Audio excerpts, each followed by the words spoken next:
parler de mon éponge Conjac de la marque Elite. Donc vous voyez, il ne me reste plus que le petit sachet. C'est vraiment un énorme coup de cœur. En fait, c'est la toute première éponge Conjac que j'ai utilisée. Je l'ai eu en troc sur Beauty Troc. Et je précise que c'était fermé hermétiquement, hein, c'était pas du tout utilisé quand je l'ai eu. C'est pour ça que je l'ai accepté en troc, hein, sinon j'aurais pas accepté une éponge Conjac déjà utilisée. Mais en fait, c'était la première fois de ma vie que j'utilisais cette éponge qui me tentait depuis très longtemps. Et mais c'est d'une douceur, ça nettoie la peau du visage super en douceur. Vraiment, mais c'est un gros coup de cœur. C'est à la fois très doux pour le visage, ça nettoie super bien. Avec ou sans produit nettoyant. Moi, c'est vrai que souvent je mettais quand même ma petite mousse nettoyante pour visage. Mais même tout seul, en fait, ça nettoie très bien la peau. Et en plus de ça, en l'utilisant quotidiennement, ça va avoir un petit effet exfoliant très doux, sans agresser la peau. Voilà, un effet exfoliant au quotidien, si je puis dire. C'est-à-dire, c'est pas en l'utilisant une fois que ça va vous exfolier super bien la peau, mais en utilisation quotidienne, ça va vraiment faire trop du bien à votre peau. Et j'ai vraiment adoré. Seulement, je suis très triste parce que j'ai pu l'utiliser que 2 mois, tout simplement parce que je l'ai oublié sur mon lieu de vacances cet été. Donc, je suis un peu dégoûtée parce que donc elle a une petite ficelle pour l'accrocher, puisqu'il faut la laisser sécher entre chaque utilisation. Et donc, pour pas la mettre dans ma trousse de toilette pour qu'elle puisse sécher, je l'avais accrochée sur mon lieu de vacances. Et puis du coup, je l'ai oublié. Donc, je suis très triste. J'en ai pas racheté depuis, mais franchement, j'aimerais trop en racheter. C'est juste trop bien. Donc celle-là, elle est naturelle. Je sais que sur le site Univeda, il en existe à base de différentes argiles. Mais celle-là, c'est juste l'éponge Conjac, 100% naturelle, tout simplement.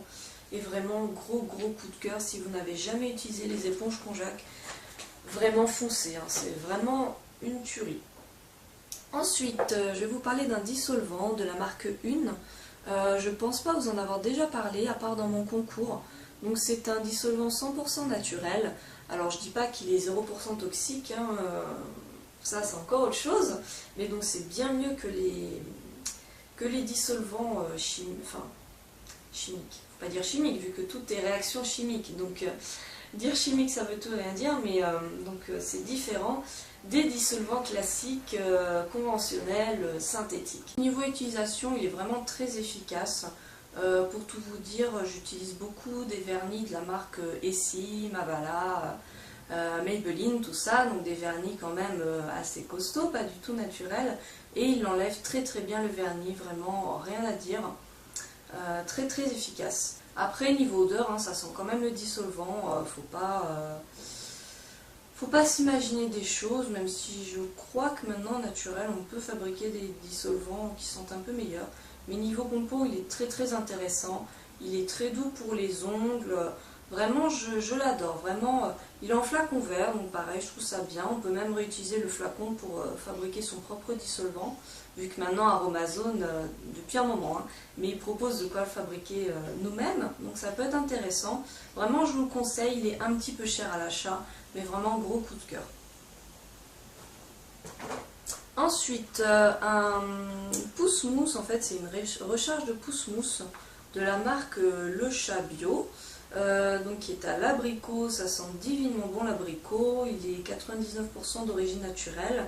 Il y a le sigle Cosme Bio, j'y arrivais.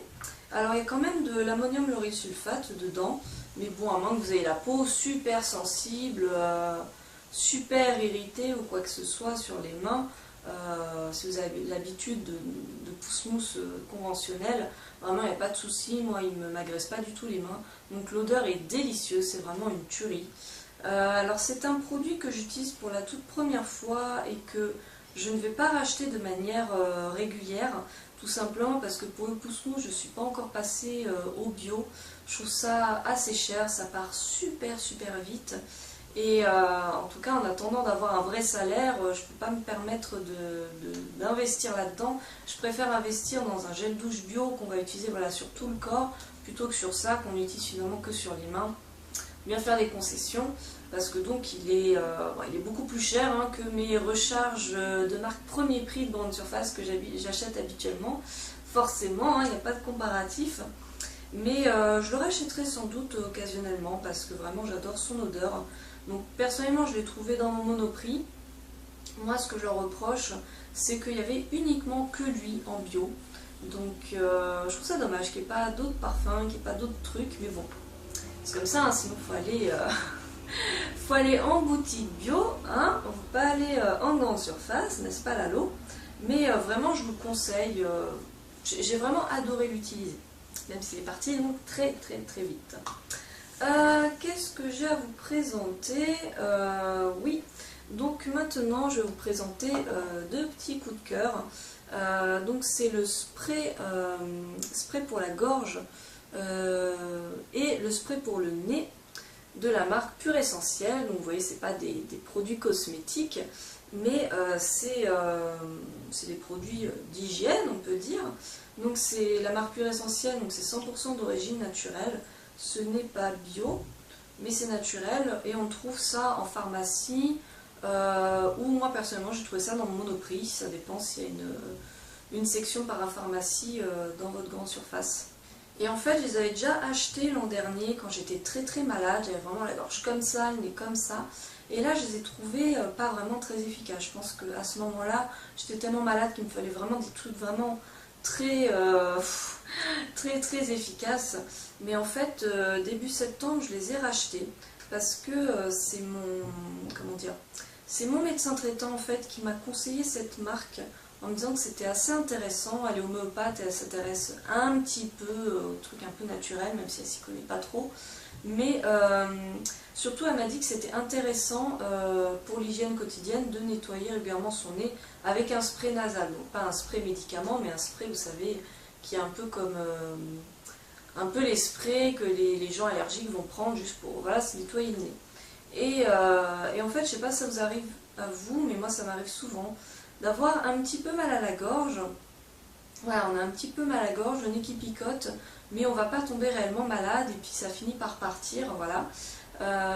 Et dans ces cas-là, en fait, je trouve ces deux soins vraiment super efficaces. Donc en espèce de prévention ou vraiment au tout début d'une petite infection. Et justement, la première moitié de septembre, j'avais souvent un petit mal de gorge qui traînait.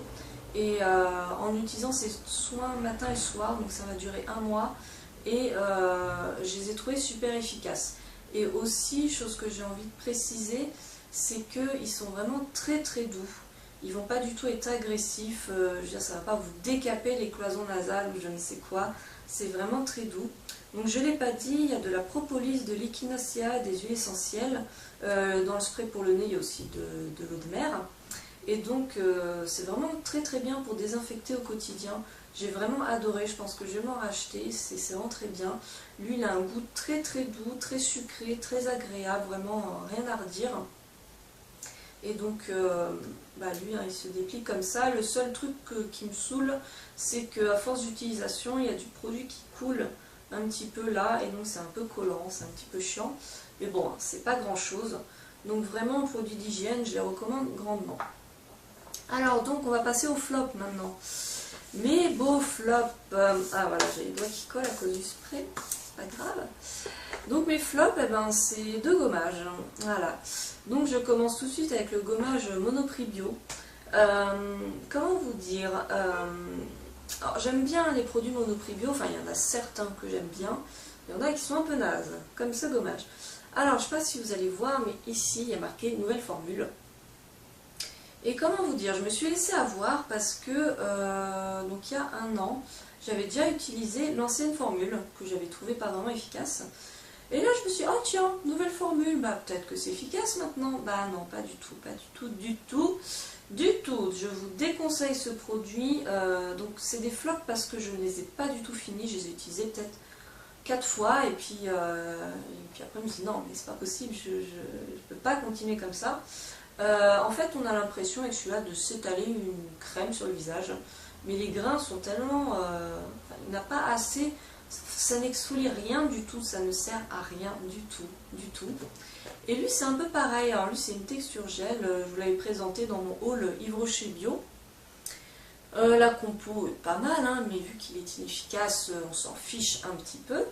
Et en fait, donc c'est une texture gel qui, à l'application, est pas désagréable. Moi, j'ai trouvé l'idée intéressante. Seulement, encore une fois, il n'exfolie strictement rien du tout. Et en fait, au début, je me suis dit, bon, il exfolie pas, mais comme le deuxième ingrédient, c'est de l'aloe vera, peut-être qu'il va permettre de faire un soin, vous savez, sous la douche, un peu hydratant. Mais en fait, pas du tout. Hein. Quand vous sortez de votre douche, vous essuyez, ben, votre peau, elle tiraille. Je me demande même si ce produit ne me l'assèche pas. Voilà. Donc, j'ai rien d'autre à dire là-dessus. Gros flop, n'achetez pas. Eh bien, on va passer aux produits alimentaires. Vous allez voir, c'est la fin de la vidéo là. Tenez le coup, il y a vraiment plus que 4 petits produits, je crois, à vous présenter. Et après, c'est fini. Alors, bah, le premier produit, je ne l'ai plus, je l'ai jeté. Mais donc, je vous montre en photo. C'est ma fameuse mozzarella vegan, donc sans produit animal. Et donc, bien sûr, sans laitage animal. Et donc, cette mozzarella, elle me faisait un peu peur au début. Parce que au vu de la composition, en fait, en regardant la compo, on se dit mais c'est vraiment de la mozzarella, ça c'est quoi ce truc? En fait, je me rappelle, il y a du vinaigre dedans. Donc la mozzarella avec du vinaigre, c'est un peu flippant en fait au début. Et en fait, je l'ai utilisé pour faire une pizza. On a fait une pizza au saumon avec mon chéri. Donc il s'en est fait une avec de la mozzarella classique. Et moi, je me suis fait une pizza avec la mienne. Et en fait, au début, je vous avais dit, je voulais faire une tarte aux légumes avec ma mozzarella. Finalement, on a fait la pizza. Et alors, ma pizza était grande comme ça, on va dire.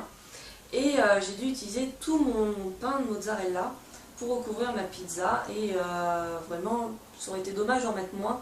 Donc vous voyez, au niveau des quantités, ça part vite. Mais j'en rachèterai pour faire des tartes aux légumes parce que justement, je l'ai vraiment adoré. Comment vous expliquer? Cru, j'ai goûté un petit bout cru. C'est là que ça ressemble moins à la mozzarella. Surtout au niveau de la texture. La vraie mozzarella, elle est quand même un petit peu élastique, si je puis dire.